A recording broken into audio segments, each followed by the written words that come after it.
Hey everybody, it's Chuck. This video may never see the light of day. We got about 65 degrees here in Jacksonville today, so I'm going to try to do one of the easier panels as my first panel on the matte black wrap. The Cybertruck's got to be cleaned. I'm going to have to do it one panel at a time. I'm doing it outdoors, which is totally against the recommendations, but I'm going to give it a try, and we'll see how it goes.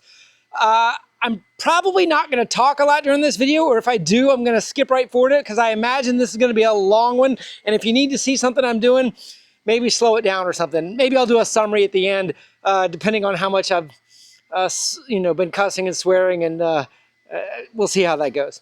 In any case, sit back, relax, enjoy the ride.